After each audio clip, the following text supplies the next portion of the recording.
मेवात इन दिनों काफी चर्चाओं में है, न बल्कि इंडिया में बल्कि बाहर के मुल्कों में भी इसकी चर्चाएं की जा रही हैं। वजह है हाल ही में यहाँ पर हुआ दंगा। दोस्तों, आखिर मेवात है क्या और मेवात के लोगों ने देश के लिए क्या किया, आज इस वीडियो में कोशिश करेंगे यही सब जानने की। मेवात का नाम लेते ही पहली बार में ही एक ऐसे क्षेत्र की तस्वीर उभरती है जहाँ गायों की तस्करी होती है। लेकिन क्या इस इलाके के अतीत की पहचान यही है?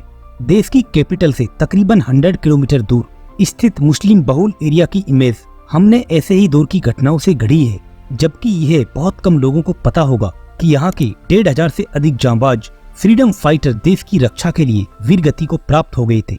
अंग्रेजी हुकूमत से बगावत की वजह से आज से ठीक 162 साल पहले एक ही दिन के अंदर रूपड़ा का गांव में 425 वीरों को ब्रिटिश आर्मी ने गोली मार दी थी। इन शहीदों को श्रद्धांजलि देते हुए इतिहास के पन्नों को पलटिए तो यहाँ के ज्यादातर गाँव में नेशनलिज्म की एक से बढ़कर एक मिसाल मिलेगी।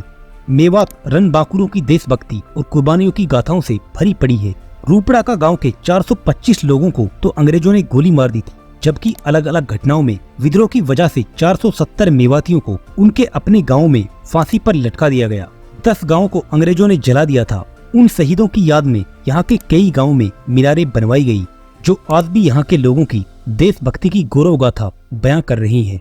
1857 में आजादी की पहली लड़ाई से लेकर आजादी मिलने तक के संघर्ष में यहाँ के लोगों ने अपना बलिदान देते हुए अदम्य साहस का परिचय दिया। गुड़गांवा गजेटियर के मुताबिक मेव मुसलमानों ने साल 1800 के शुरुआत से ही अंग्रेजों की नाक में दम कर रखा था। वर्ष 1803 में अंग्रेज मराठों के बीच लसवाड़ी के युद्ध में मेव छापा मारों ने दोनों ही सेनाओं को नुकसान पहुंचाया और लूटपाट की थी। अंग्रेज इससे काफी नाराज थे, तभी से मेवातियों को सबक सिखाने के लिए मौके का इंतजार कर रहे थे। साल 1806 में नगीना के नोटकी गांव के रहने वाले मेवातियों ने मौलवी एवज खां के नेतृत्व में अंग्रेज सेना को काफी नुकसान पहुंचाया। इस हार से अंग्रेज घबरा गए और दिल्ली के रेजिडेंट मिस्टर सेक्टन ने सन 1807 में अपने अधिकारियों को एक पत्र के जरिए समझाया कि मेवातियों के साथ समझौता कर लेना चाहिए। हालांकि यह अंग्रेजों की चाल थी और वो सही समय का इंतजार कर रहे थे, जो मौका उन्हें नवंबर 1857 में मिल गया। बताया जाता है कि 10 मई 1857 को चांद खान नामक मेवाती सैनिक ने अंग्रेजों पर गोलियां बरसा दी। बाद में विरोध की यह आग पूरे देश में फैल गई। दरअसल साल 1806 की लड़ाई के बाद से ही मेवात के किसानों पर अंग्रेजों के जुल्म बढ़ने लगे थे। संविधान निर्मात्री सभा के सदस्य रहे स्वतंत्रता सेनानी रणवीर सिंह हुड्डा के पुत्र एवं हरियाणा के पूर्व मुख्यमंत्री भूपेंद्र सिंह हुड्डा जी ने अपनी पुस्तक विकास की उड़ान अभी बाकी है में मेवातियों की वीरता का विस्तार से जिक्र किया।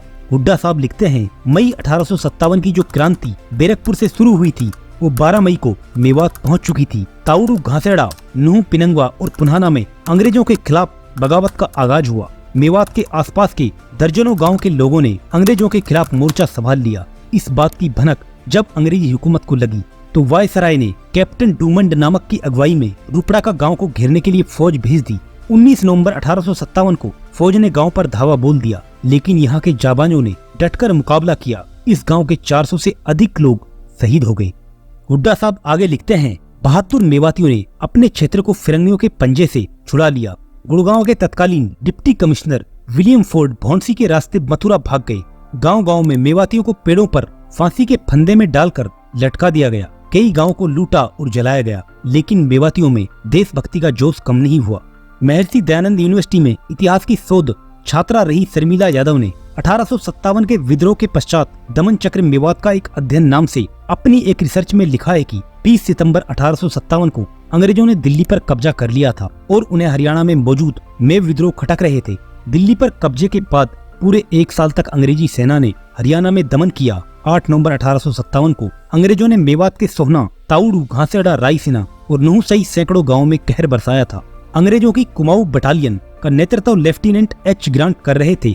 यह दस्ता कई गांवों को तबाह करता हुआ गांव घासेड़ा पहुंचा, जहां 8 नवंबर को गांव के खेतों में अंग्रेज और मेवातियों के बीच जबरदस्त लड़ाई हुई। इसमें घासेड़ा के 157 लोग शहीद हुए, लेकिन जवाबी कार्रवाई में उन्होंने अंग्रेज अफसर मैकफर्सन का कत्ल कर दिया। 19 नवंबर 1857 को मेवात के बहादुरों को कुचलने के लिए brigadier general Swaraj, Gurgaon range के डिप्टी कमिश्नर विलियम फोर्ड और कैप्टन डूमंड के नेतृत्व में टोहाना, जींद, पलाटनों के अलावा भारी तोपखाना सैनिकों के साथ मेवात के रूपड़ा का कोट, चिल्ली, मालपुरी पर जबरदस्त हमला बोल दिया। इस दिन अकेले गांव रूपड़ा का से 425 मेवाती बहादुरों को बेरहमी से कत्ल कर दिया गया। इतिहासकार बताते हैं कि इस दौरान अंग्रेजों ने मेवात के सैकड़ों गांवों में आग भी लगा दी। शर्मिला यादव के मुताबिक इतिहासकारों ने 1857 के दौरान मेवातियों की कुर्बानियों को इतिहास के पन्नों में जगह देने में कंजूसी की है। मेवातियों को अपने देश की स्वाधीनता के बदले भारी जुल्मों को सहना पड़ा। विद्रोह इतना जबरदस्त था कि उसे दबाने के लिए अंग्रेजों को कई बार हार का सामना करना पड़ा और उनके सेनाधिकारी भाग खड़े हुए थे। अंग्रेजों ने मेवात में क्रांति की ज्वाला को मिटाने के लिए बड़ी क्रूरता का परिचय दिया। उन्होंने कई गांवों को तबाह कर दिया और न जाने कितने व्यक्ति लड़ते लड़ते शहीद हो गए। मेवात में अंग्रेजों के दमन चक्र के दौरान 20 सितंबर 1857 से सितंबर 1858 तक लगभग 1522 मेवाती मारे गए, जबकि पूरे हरियाणा से 3467 व्यक्ति मारे गए थे। दिसंबर 1857 से लेकर सितंबर 1857 के बीच 470 मेवातियों को उनके अपने गांव में फांसी दी गई। विद्रोह को दबाने के लिए गुड़गांव का डिप्टी कलेक्टर विलियम फोर्ड आया, लेकिन लोगों ने उनके साथ कड़ी लड़ाई लड़ी और विलियम फोर्ड को भाग जाने पर मजबूर कर दिया। यह दुर्भाग्य है कि जिस मेवात के लोगों ने देश की रक्षा के लिए अंग्रेजों की गोली खाई, फांसी पर झूल गए, उसे आज लोग सिर्फ गो तस्कर के अड्डे के रूप में जानते हैं। चंद गो तस्करों की वजह से यहाँ के सूरवीरों का बलिदान धूमिल कर दिया गया। आज होता है कि मेवात की गौरव गाथा किताबों में पढ़ाई जाती, इससे लोगों को पता चलता कि मेवात ने देश की आजादी के लिए कितनी बड़ी बड़ी कुर्बानियां दी।